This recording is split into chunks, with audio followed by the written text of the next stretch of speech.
నమస్తే, this is Sourya. Welcome to our channel. ఈ రోజు మనతో పాటు సీనియర్ జర్నలిస్ట్ దాము బాలాజీ గారు ఉన్నారు. వారితో మాట్లాడదాం. నమస్తే సార్. నమస్తే సార్, ఆస్ట్రేలియాలోని నందమూరి డాక్టర్ అరెస్ట్ అని విన్నాము. సో ఏంటి సార్, అంటే కేసు అని ఒక పక్క వినిపిస్తూ ఉంది.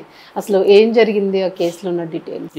ఆస్ట్రేలియాలో బ్రిస్బేన్ అనే ఒక బ్రిస్బేన్, దాని పేరు బ్రిస్బేన్ అనే ఒక టౌన్ ఉంది. అక్కడ సబర్బన్లో ఒక క్లినిక్ ఉంది, అప్పర్ కెండ్రాన్ మెడికల్ సెంటర్ అంటారు. ఆ క్లినిక్లో పనిచేసే డాక్టర్ నందమూరి వెంకట రమేష్ ఆయన పేరు, విజయవాడ. ఆయన ఒక కేసులో ఇరుక్కొని అరెస్ట్ అయ్యాడనే వార్త ఇప్పుడు సంచలనం క్రియేట్ చేస్తుంది. ఎందుకంటే ఈ మధ్యకాలంలో మన ఇండియా నుంచి కానీ లేకపోతే ఆంధ్రప్రదేశ్ నుంచి కానీ ఇతర దేశాల్లో క్రైమ్ని ఎదుర్కోవడం, అనేక కేసులు ఇరుక్కోవడం. ఆ మధ్య కూడా నేను ఒక చైల్డ్ అబ్యూజింగ్ కేసులో తెలుగు అబ్బాయి, ఇక్కడ ఎల్బీ నగర్ అబ్బాయి అమెరికాలో అరెస్ట్ అయ్యాడు, అది చెప్పాను. ఇలాగ చాలా ఉన్నాయి. నిన్న కూడా ఒక యాక్సిడెంట్లో 2 అమ్మాయిలు, మన హైదరాబాద్ అమ్మాయిలు అమెరికాలో. ఇలాగా దాదాపు విదేశాల్లో ఉండే ఇండియన్స్ 10,000 మందికి పైన వివిధ జైళ్ళల్లో ఉన్నారు వివిధ దేశాల్లో.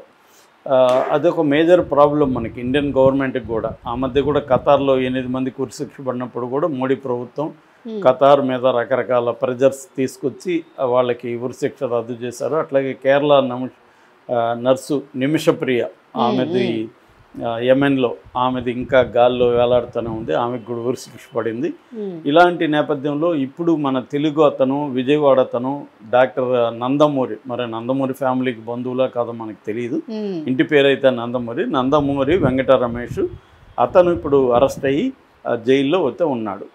ఎందుకు అరెస్ట్ అయ్యాడు, ఏం జరిగింది, దీన్ని ఎలా అర్థం చేసుకోవాలని చూసినప్పుడు, ఇతను 2001లో విజయవాడలో మన ఎన్టీఆర్ యూనివర్సిటీ ఆఫ్ హెల్త్ సైన్సెస్లో ఎంబీబీఎస్ చదివాడు. ఆ తర్వాత 2007లో ఆస్ట్రేలియాకి వెళ్ళాడు. ఆస్ట్రేలియాకి వెళ్ళి అక్కడ బ్రిస్బేన్ సంబంధించిన సబర్బన్లో ఉండే అప్పర్ కెండ్రాన్ మెడికల్ సెంటర్లో జాయిన్ అయ్యాడు.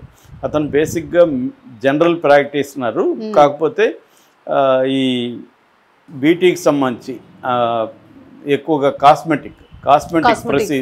కాస్మెటిక్ ప్రొసీజర్స్ని ప్రధానంగా దాని మీద అతను ఫోకస్ చేస్తాడు అనమాట. అంటే కాస్మెటిక్ సర్జరీలు కానీ ట్రీట్మెంట్లు కానీ ఇస్తుంటాడు. అక్కడ ఈ బ్రిస్బేన్ ఏరియా ఎట్లాంటిదంటే మల్టీ కల్చరలిజం ఎక్కువ ఉంటుంది, అంటే వివిధ దేశాలకు సంబంధించిన వాళ్ళు ఉంటారు.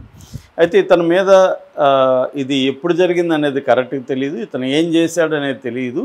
అంటే ఏం చేశాడని తెలుసు కానీ ఎవరిని విక్టిమ్స్ ఎవరు అనేది తెలియదు.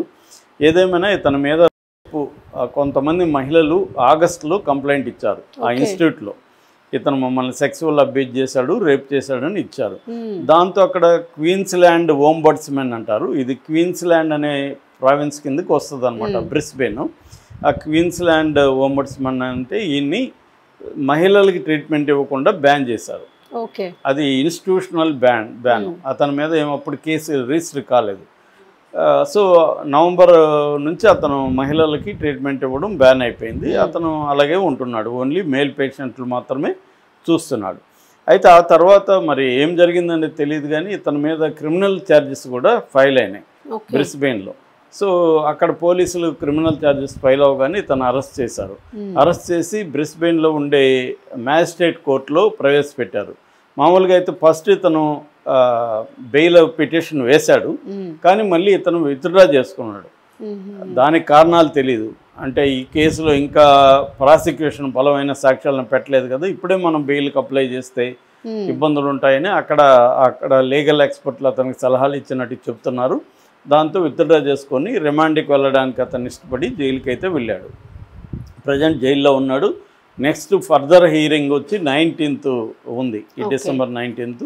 సో ఈ లోపల ప్రాసిక్యూషను ఈ విక్టిమ్స్ ఎవరైతే ఉన్నారో వాళ్ళ స్టేట్మెంట్లు రికార్డ్ చేయడం, తర్వాత విట్నెస్ స్టేట్మెంట్లు రికార్డ్ చేయడం, తర్వాత మెటీరియల్ ఎవిడెన్స్ కలెక్ట్ చేయడం, దీనికి సంబంధించి ఫోరెన్సిక్ రిపోర్ట్లు తీసుకోవడం, ఇవన్నీ పకడ్బందీగా కేసుని పెట్టడం అనేది జరగచ్చు.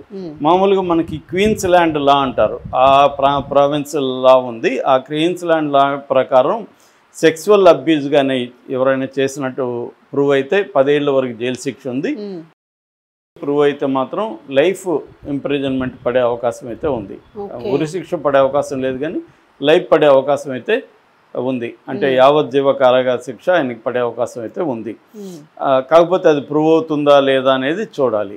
ఏదేమైనా ఇప్పుడు నందమూరి పేరు ఉండడం, విజయవాడ కావడం వల్ల ఇక్కడ తెలుగు రాష్ట్రాల్లో కూడా ఇది సంచలన వార్త మారింది. దీన్ని ఆల్రెడీ వైసీపీ వాళ్ళు ఉపయోగించుకొని నందమూరి పేరు పెట్టుకున్నాడు కాబట్టి అతని మీద పోస్టులు పెట్టడం ఇవన్నీ చేస్తున్నారు. కాకపోతే నందమూరి ఫ్యామిలీకి దీనికి సంబంధం లేదనే మనం అనుకోవచ్చు. ఇప్పటి వరకు ఉంటే ఈ లోపల వైసీపీ వాళ్ళు బయట క్లారిటీకి రాలేదు. అంటే ఓవరాల్గా ఏంటంటే మనకి గతంలో కూడా నేను చెప్పుకున్నాను, ఆస్ట్రేలియాలో కూడా యాంటీ ఇమిగ్రెంట్ సెంటిమెంట్ పెరుగుతుంది బలంగా. అంటే ఇండియన్స్ ఆస్ట్రేలియాలో 7,83,953 మంది ఉన్నట్టుగా లెక్కలు చెబుతున్నాయి. అంటే ఈ సంఖ్య 2006తో పోలిస్తే 3 రెట్లు పెరిగింది. అంటే ఈ మధ్య కాలంలో మనకి ఇప్పుడు ట్రంప్ వచ్చిన తర్వాత కూడా వేరే దేశాలకి వెళ్ళడం అనేది పెరిగింది. ఎప్పుడైతే అమెరికా ఇబ్బందిగా మారేసరికి ఆస్ట్రేలియా లేకపోతే మిగతా వేరే యూరోప్ దేశాలు, ఇంగ్లాండ్ కావచ్చు, జర్మనీ కావచ్చు, ఇలా కెనడా కావచ్చు, ఇలా కెనడాలో కూడా రిస్ట్రిక్షన్స్ పెరిగాయి.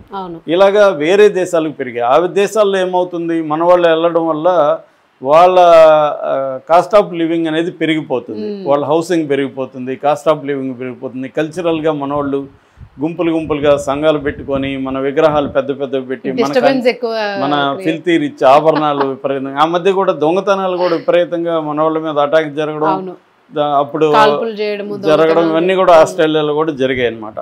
అయితే ఈ బ్రిస్బెయిన్లో కూడా మన వాళ్ళు ఎక్కువే ఉన్నారు.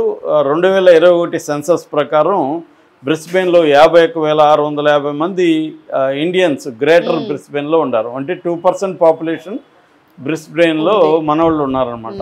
సో ఎక్కువగా ఏంటంటే ఆస్ట్రేలియాలో స్కిల్ మైగ్రేషన్ వీసా అనే ప్రోగ్రామ్ అనేది ఒకటి పెట్టారు.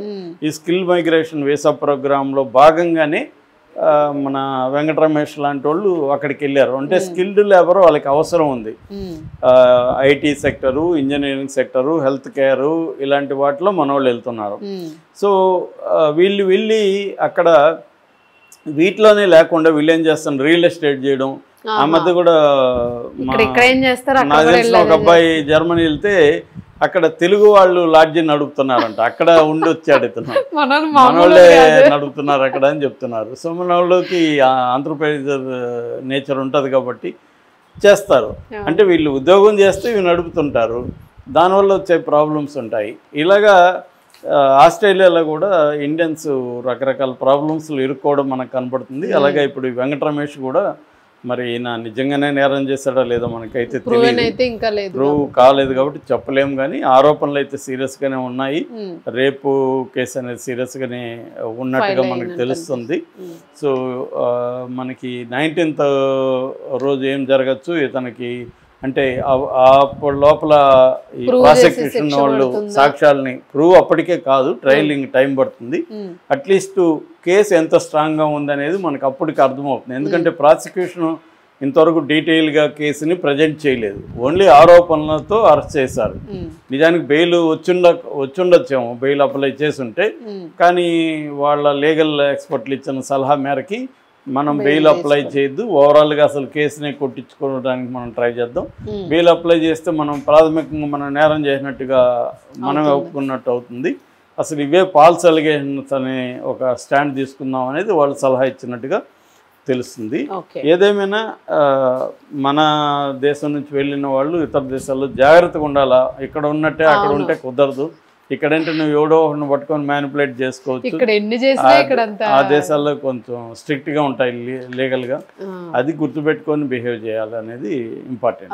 ఫెజిబిలిటీస్ కోసం వెతుక్కోకుండాను రూల్స్ ఫాలో అయితే చేసుకుంటారు.